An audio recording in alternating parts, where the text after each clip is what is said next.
Bab 105. Setelah meninggalkan Ryan dan Daniel di kantin, Jerry segera berlari menuju ke kelas Via dengan harapan bahwa dia bisa memberikan perhatian dan kepekaan yang baru diajari oleh sahabat-sahabatnya tadi. Dia yang sudah hampir sampai ke kelas Via segera mencari-cari di mana Via berada. Setelah celingukan beberapa lama, akhirnya dia menemukan bahwa Via sedang bersama dengan Megan dan yang lainnya. Menyadari bahwa Jerry sedang berdiri di depan pintu, Via yang sejak tadi kesal langsung membuang muka membuat Jerry hanya bisa garuk-garuk kepala. Apa yang harus aku lakukan ya Tuhan? Aku bahkan tidak tahu harus memulai dari mana.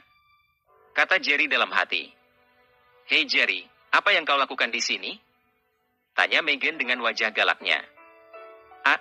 Aku mau menemui Via. Kata Jerry tergagap. Buat apa menemui Via? Mau menggodanya ya, supaya mau dengan mahasiswa menyedihkan seperti MU. Tanya Megan dengan sinis. Megan, apa kau ini ibunya Via? Setiap apa-apa harus lapor dengan MU. Kata Jerry lalu masuk ke kelas dan langsung menarik tangan Via dengan maksud untuk mengajaknya sedikit menjauhi teman-teman Via yang lainnya. Lepaskan aku Jerry. Aku malu dilihat orang satu kelas. Kata Via sambil menarik paksa tangannya. Apa kau tidak dengar Jerry? Dasar tidak tahu malu. Kata Megan diikuti oleh gelak tawa mengandung hinaan dari yang lain. Jerry yang mendapat penghinaan seperti ini langsung merasa sakit hati. Ya, aku memang miskin. Di mata kalian aku mungkin seperti sampah. Tapi apakah aku pernah merugikan kalian? Aku bahkan tidak pernah meminta sesuatu kepada kalian. Jika tidak pernah merasa dirugikan olehku, maka berhentilah menghina. Kata Jerry yang sangat tersinggung. Niat awal adalah ingin meminta maaf kepada Via dan menunjukkan bahwa dia ingin memberikan perhatian seperti yang dianjurkan oleh Daniel dan Ryan. Tapi siapa sangka bahwa Via mengabaikannya. Tidak mungkin bagi Jerry bisa leluasa berbicara dengan Via jika di sekitarnya ada banyak orang. Maka dari itulah Jerry berinisiatif untuk mengajak Via menyingkir sejenak dan mulai mencurahkan isi hatinya kepada Via. Tapi dia malah dibuat kecewa oleh Via. Bukan saja hatinya sakit karena dihina oleh Megan. Tapi dia juga kecewa karena Via mengabaikannya sehingga dia menjadi bahan olok-olokan semua yang ada di situ. Aku benar-benar tidak akan melupakan hal ini dalam hidupku. Kata Jerry menatap tajam ke arah Via lalu melangkah pergi begitu saja meninggalkan mereka dengan tatapan mengejek dari Megan dan yang lainnya. Belum lagi Jerry jauh meninggalkan Via dan teman-temannya, tiba-tiba ponsel Jerry berdering. Jerry segera menerima panggilan yang ternyata adalah dari Ivan.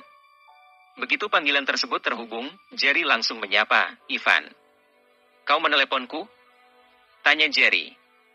Di seberang telepon terdengar suara Ivan berkata, Jerry, kau di mana sekarang? Aku sekarang sedang berjalan menuju kelas. Ada apa, Van? Tanya Jerry. Jerry, aku ingin menyampaikan kepada MU bahwa Tuan James telah berhasil menarik beberapa pemegang saham dan investor yang sudah tidak lagi mau bekerja sama dengan perusahaan milik keluargaku.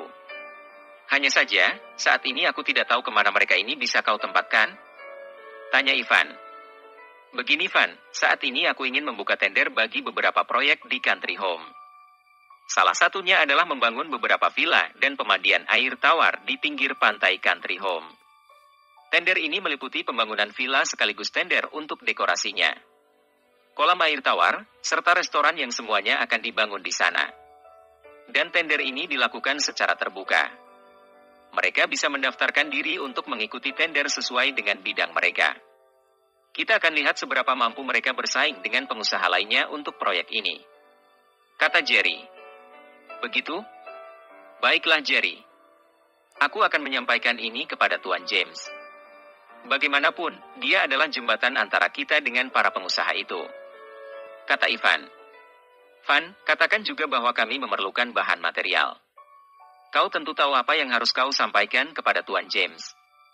Siapa di antara mereka yang bisa mensuplai bahan bangunan karena proyek ini sangat membutuhkan semua itu dalam jumlah yang sangat besar. Setelah kau menemukan di antara mereka yang mampu menyediakan bahan tersebut, maka segera kunci mereka Van. Kata Jerry. Kau tidak perlu khawatir Jerry. Tuan James akan mengaturnya untuk MU.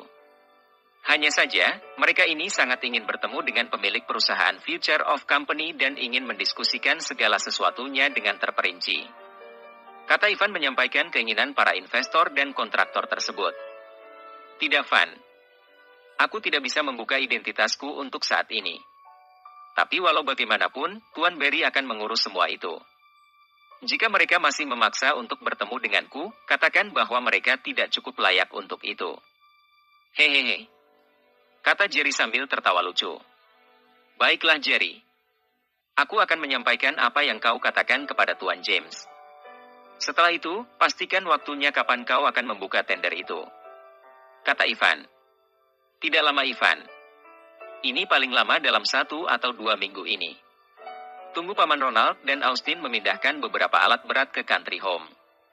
Kami akan memulai mendirikan kantor dan villa contoh di sana terlebih dahulu. Aku rasa tidak akan lama. Walau bagaimanapun itu hanyalah villa contoh. Hanya saja, berhubung villa contoh yang akan dibangun ini di pinggir laut, maka proses penanaman piling akan sedikit memakan waktu. Tapi kau tenang saja. Perusahaan Future of Company milikku memiliki ramai tenaga ahli dalam bidang ini. Mereka pasti akan sangat bersemangat begitu seluruh alat berat berhasil dipindahkan dari Hill Street ke country home. Kata Jerry optimis. Baiklah Jerry. Kalau begitu kita sudahi dulu untuk hari ini. Sebentar lagi dosen datang. Aku harus belajar dengan giat agar bisa menjadi asisten MU. Kata Ivan sambil tertawa. Sialan kau Van. Kau dan aku sama saja. Aku harus memastikan bahwa keluarga Patrick pasti akan dipimpin oleh MU beberapa tahun lagi. Kata Jerry. Terima kasih, terima kasih. Kata Ivan lalu mengakhiri panggilan. Jerry. Kau. Apakah kau adalah pemilik perusahaan Evoce yang misterius itu? Tanya satu suara di belakangnya. Bagai disambar petir, Jerry segera membalikkan badannya dan kini dia melihat bahwa Via dan Megan ada di belakangnya. Awalnya Megan ingin melarang Via yang segera mengejar Jerry begitu Jerry meninggalkan di mana tadi dia dan yang lainnya berkumpul. Namun siapa sangka bahwa dia dan Via malah mendengar semua percakapan antara Jerry dan Ivan di telepon tadi. Aku hanya orang miskin yang terhina. Kau pasti sedang mengigau. Kata Jerry lalu segera melangkah pergi dengan mengabaikan panggilan Via dan tatapan kosong dari Megan. Apakah aku salah dengar Via? Tanya Megan sambil menatap lekat ke wajah Via. Oh, mungkin saja kau salah dengar. Kata Via. Via jelas tidak ingin agar identitas Jerry terbongkar. Bayangkan saja dengan mulut ember milik Megan. Jika dia membeberkan identitas Jerry kepada yang lainnya, maka dapat dipastikan bahwa Jerry akan dalam bahaya besar. Lalu apa yang kau dengar tadi Via? Tanya Megan ingin memastikan bahwa dia tidak salah dengar. Sudahlah Megan. Jerry sedang sakit hati padamu. Makanya dia sengaja berpura-pura di telepon tadi agar kau mengira bahwa dia adalah orang kaya. Kata Via begitu mendapat alasan yang relevan. Dasar buaya buntung. Kata Megan lalu segera pergi meninggalkan Via yang masih berdiri memandangi punggung Jerry yang semakin jauh.